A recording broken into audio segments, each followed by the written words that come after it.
Olá, pessoal do terceiro ano. Espero que estejam todos bem aí. Estou gravando esse vídeo porque não pude estar com vocês nessa última semana, né, na sexta-feira, para a gente fazer o fechamento dos conteúdos para avaliação de terça-feira, dia 7.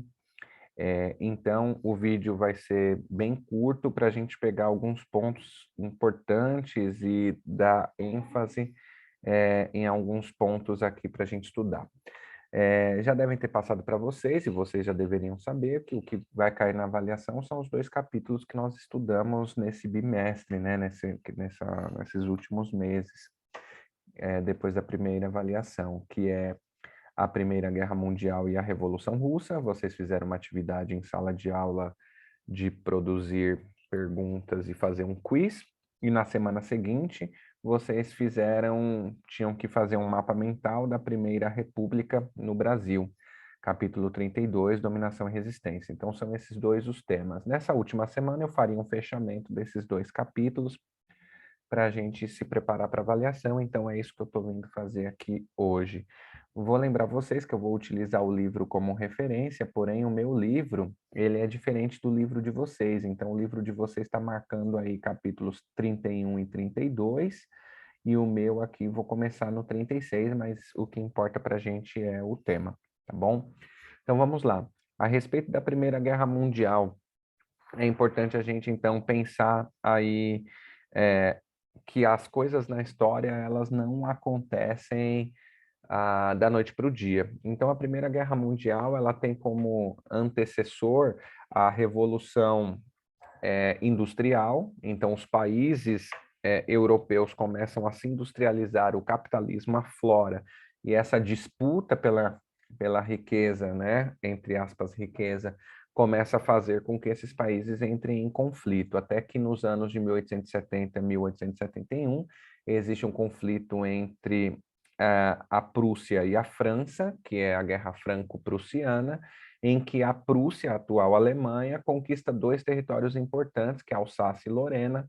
Esses territórios são importantes para o minério de carvão e para o minério de ferro. Então, quem tem essas duas matérias-primas nesse período, no final do século XIX, vão ser países que vão conseguir desenvolver bem a indústria, portanto, vão se tornar mais ricos e aí assumir essa hegemonia comercial na época. Então, a Prússia sai à frente da França. Lembrando que a Revolução Industrial começa lá na Inglaterra, então a Inglaterra também está nessa disputa. A partir desse momento que existe uma guerra por conta de territórios, a gente vai entender, e eles vão entender, que a coisa está começando a ficar séria, né? Então começa a haver uma disputa. Aí eles vão partir para dentro da África, na colonização africana, né? Na partilha da África, e também vão haver conflitos por interesses dentro do território africano, que é o que a gente estudou no capítulo que a gente colocou na avaliação do primeiro bimestre. Então, esse processo começa a se esquentar na Europa. A partir da guerra franco-prussiana, o que se tem ali é um processo em que os países começam a fazer alianças e começam a entender que eles precisam se armar, porque podem haver conflitos futuros. Então, a gente vai ter o momento que a gente vai conhecer como período de paz armada. Então, está aqui essa primeira página, talvez o livro de vocês não estejam semelhante a esse que eu tenho disponível aqui, a Guerra Franco-Prussiana, de 70 e 71, e aí a formação de alianças. A Tríplice Aliança, que é a Alemanha convidando o Império Austro-Húngaro e a Itália, e a Tríplice Entente, que vai ser Inglaterra, França e Rússia, por outro lado. Lógico, vão haver diversos outros países, mas a gente vai formar aqui como tríplice. E esse período vai ficar conhecido como paz armada. O que é essa paz armada? É um período que não há conflito, mas os países estão fazendo aliança, estão montando exército, treinando exército e produzindo armamento para caso haja um conflito. Então, já estão preparando para esse período, tá? Como eu disse para vocês, os conflitos vão existir por conta de interesses comuns. Então, a Inglaterra na questão industrial, a Rússia começa a expandir território, começa a tentar se fortalecer na região ali dos Balcãs, que é até hoje mesmo a região onde hoje está a Ucrânia. Então, começa a fazer um movimento ali, porque é necessário ter matéria-prima, mas também é necessário ter mercado consumidor. E a Rússia, ela é muito agrária, a gente vai falar disso um pouco mais para frente quando a gente falar da Revolução Russa. Como um país agrário, ela vai precisar de capital estrangeiro para se desenvolver, que isso não vai ser bom para o seu país e para os seus trabalhadores dentro das fábricas, tá bom? Quero chegar aqui na questão das fases da guerra. Primeiro, passar pelo estopim, né? Então, a gente vê aí que pequenos conflitos vão acontecendo, conflitos de interesses.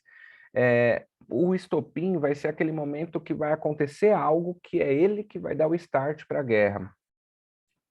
Vai ser a morte do Francisco Ferdinando, que é o príncipe do Império Austro-Húngaro. Na verdade, o pai dele já estava decadente, era ele que governava, e sua esposa Sofia, numa região governada ou com influência dos russos, que é a Sérvia, que é a famosa Grande Sérvia, a região dos países eslavos.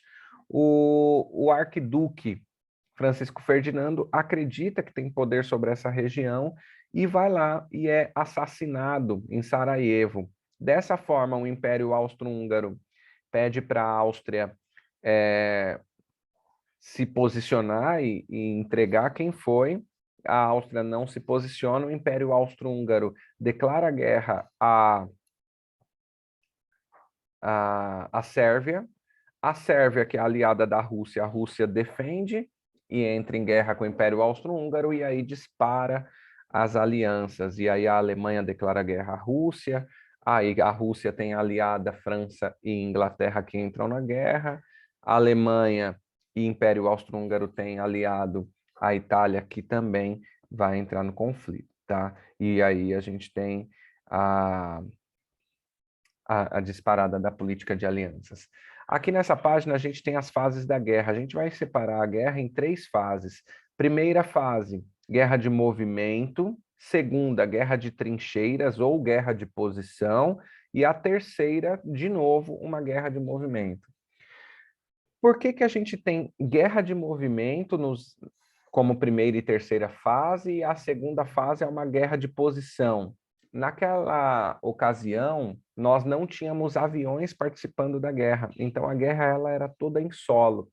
O que acontecia? Primeira guerra de movimento, os países vão posicionar seus exércitos. Quando o exército para de frente com o outro, eles vão ficar trocando tiro ali. E aí, para se defender, eles vão cavar buracos ao chão, que é os que a gente vai chamar de trincheiras. Então, durante o 90% da guerra, os países vão ficar dentro dessas trincheiras, os soldados sem conseguir quase que imóveis, se movimentar, andar 10, 20, 30, no máximo 100 metros, porque não consegue avançar. Então, essa fase, que é a guerra de posição ou a guerra de trincheiras, é o maior período da guerra e o mais sofrido, onde os soldados ficavam ali o dia inteiro, sol, chuva, com ratos, com doenças, com mortos, alimentação péssima. Então, os exércitos serviam álcool para os soldados conseguirem aguentar aquela jornada. E aí a gente tem esse período traumático, perturbador e extremamente complexo e insalubre, que é essa fase da guerra de trincheiras. Eles vão conseguir sair da guerra de trincheiras quando se desenvolve aí aqui a segunda fase, a guerra de trincheiras. A terceira fase vai ser uma nova guerra de movimento, quando começa a avançar algumas questões bélicas, como tanque de guerra, bombas de gás, e aí já consegue avançar e fazer um movimento maior dentro dessa questão.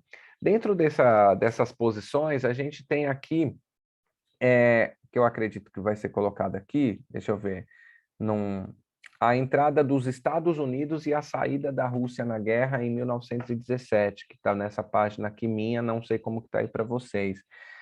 Vamos entender por que os Estados Unidos entram na guerra e também entender por que a Rússia sai. E por que é importante falar dos Estados Unidos? Primeiro, os Estados Unidos não é nada maioral aqui, tá?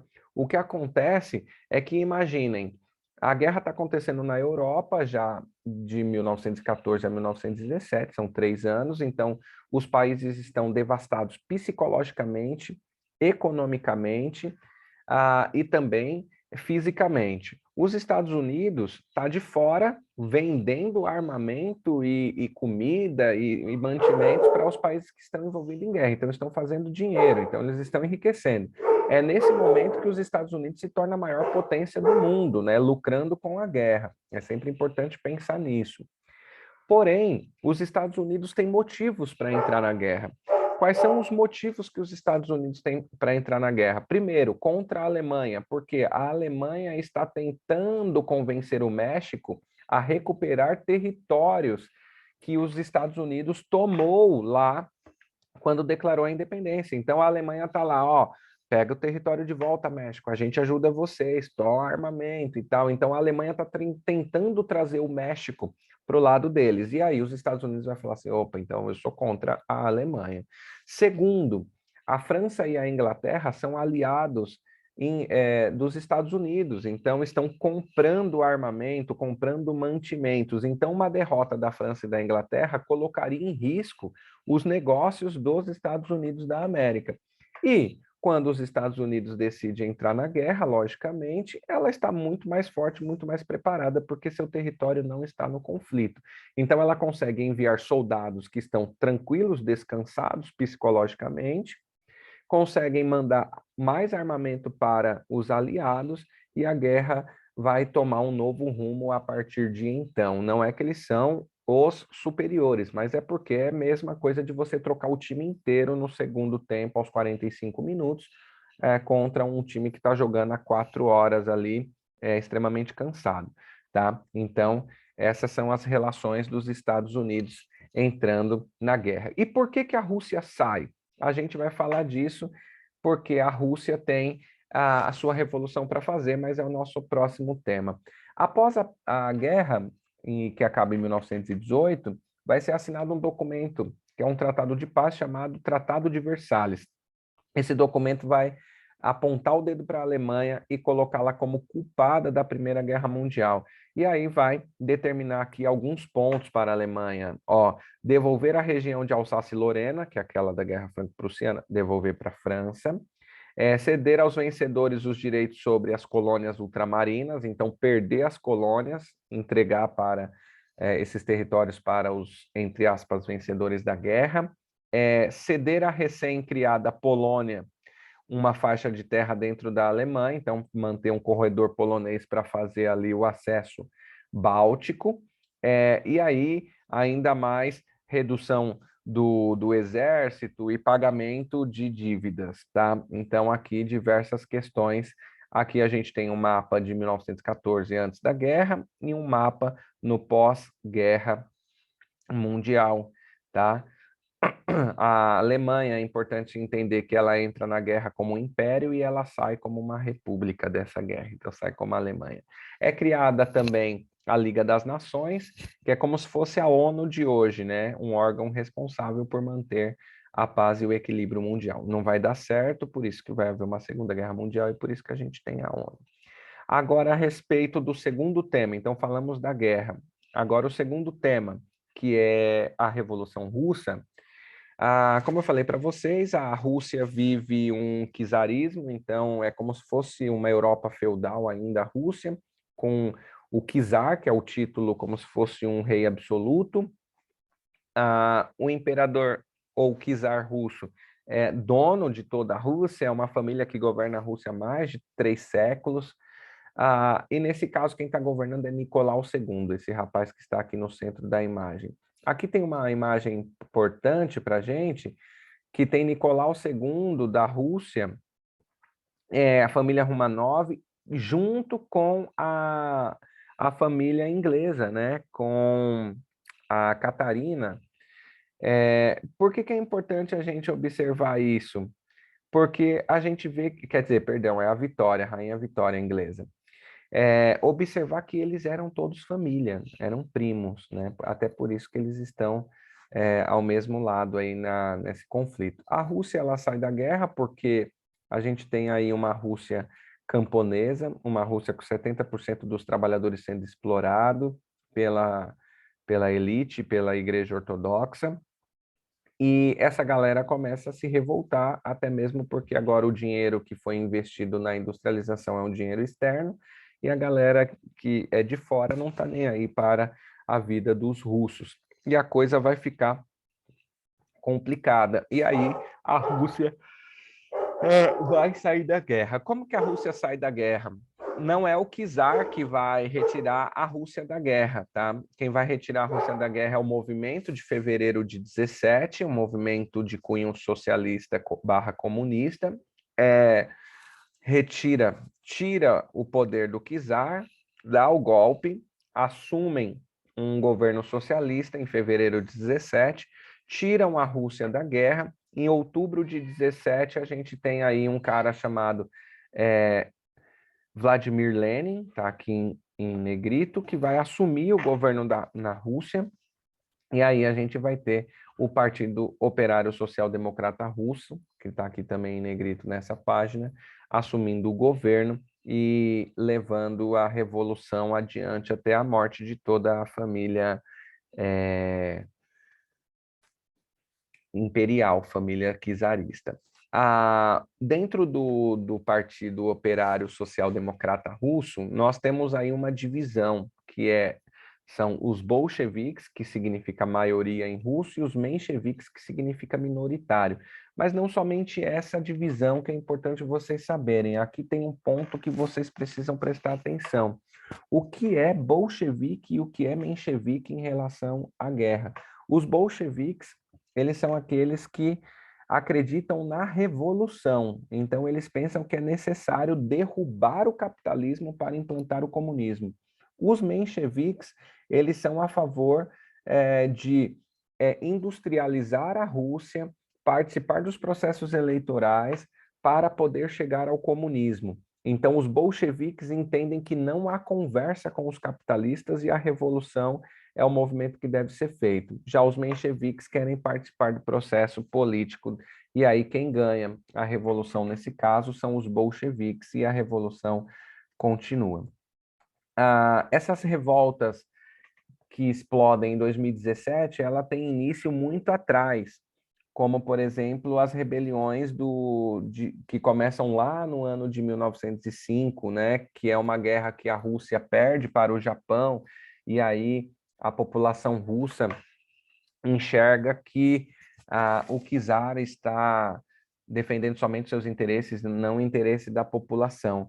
O evento mais conhecido que vai deixar essa revolta com a população russa é o que a gente vai conhecer como Domingo Sangrento. Acho que o livro não vai trazer nenhuma imagem desse evento.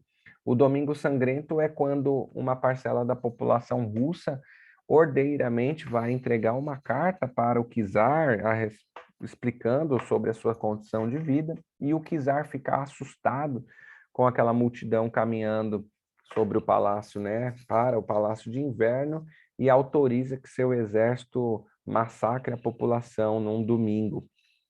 E aí depois eles descobrem que a população só queria entregar uma carta. E aí esse movimento fica conhecido, esse dia fica conhecido como Domingo Sangrento, e é lógico que a partir desse momento, em 1905, o czar vai perder a mão e o controle da população, que vai, em 17, ficar revoltosa ao ponto de tomar o governo por causa já da guerra. O governo provisório de Lenin, em 17, vai trazer uma coisa muito importante, que é a famosa NEP, que, deixa eu ver aqui onde que ela vai aparecer, vai estar aqui no governo de Lenin, ó.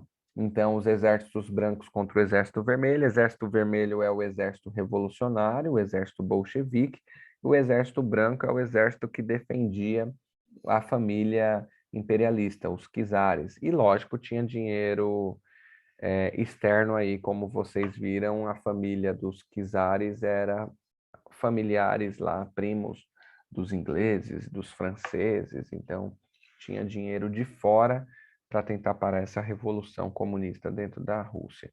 Deixa eu chegar aqui na NEP, Nova Política Econômica. Anotem a NEP, que a NEP é o seguinte: por mais que a revolução seja uma revolução de cunho comunista, a Lenin consegue enxergar, e os bolcheviques também, que é necessário aceitar um pouco do dinheiro dos capitalistas para depois ficar com ele e expulsar os capitalistas.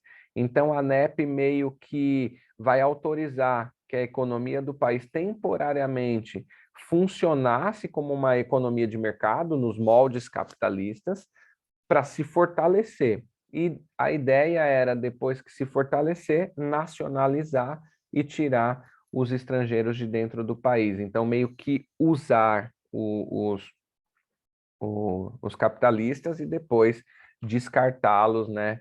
Usar o que eles têm ali para infraestrutura e para economia, tá? Depois da morte do Lenin, em 1924, vai aparecer uma disputa entre esses dois rapazes que estão aqui, Trotsky e Stalin. Trotsky era o braço direito de Lenin, porém não vai ser ele que vai conseguir ficar no governo da União Soviética. A gente vai ver que Stalin vai se tornar um grande ditador aí na,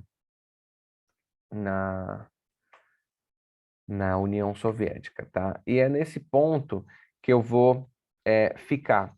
Então, não vou entrar nas questões do governo de Stalin, tá? Então, a questão do Stalin a gente pode pular um pouco, depois a gente discute isso presencialmente. O próximo ponto que eu quero conversar com vocês é o próximo capítulo a respeito do Brasil, dominação e resistência. A respeito do Brasil, aqui a gente está falando da Primeira República. O Brasil, então, ele se torna uma república em 1889, 15 de novembro, escreve uma Constituição, porém, a gente tem uma política meio conturbada. Então, vou deixar aqui alguns pontos para que vocês estudem. A gente fez essa discussão na última aula com alguns de vocês, que é o que é o coronelismo? Anotem aí, estudem. Coronelismo. O que é o voto de cabresto? O que é a política dos governadores? O que é a política do café com leite?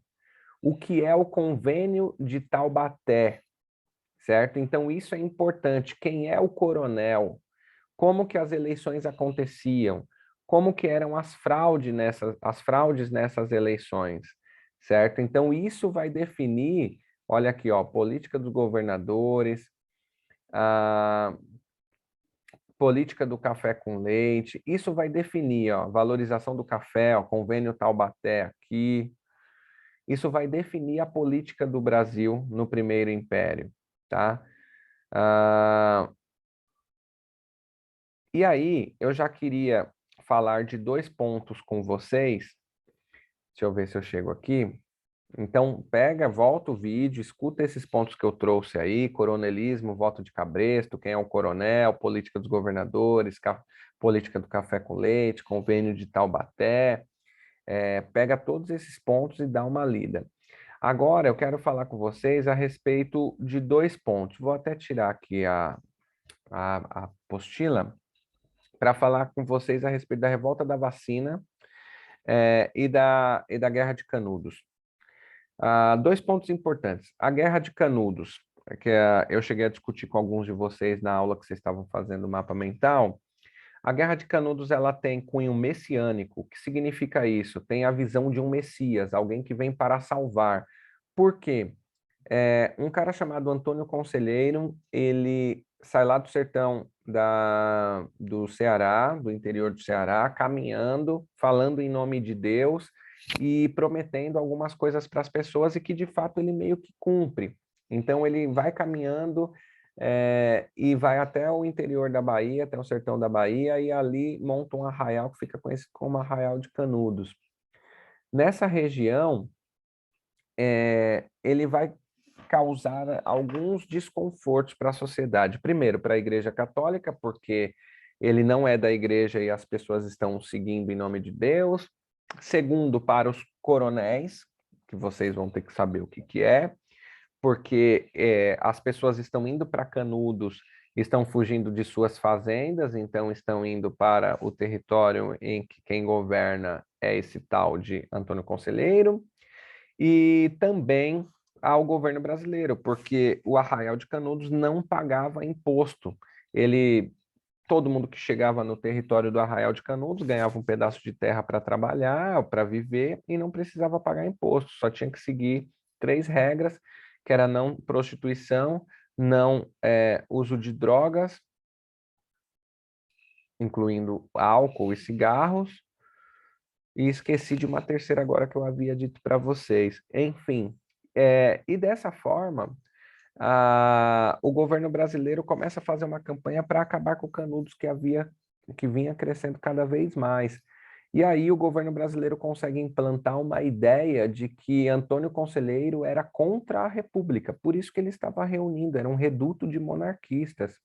Então vocês vão encontrar, se vocês pesquisarem aí Antônio Conselheiro, Guerra de Canudos, vocês vão pesquisar charges e vão encontrar imagens do Antônio Conselheiro, assim, um senhorzinho barbudo e tal, com cajado na mão, tipo um Moisés, freando uma moça, que é aquela imagem da República Francesa, que também o Brasil vai usar essa imagem da República, uma mulher, né, com uma bandeira, um estandarte na mão representando a República. Então, isso é muito comum, essa imagem circular.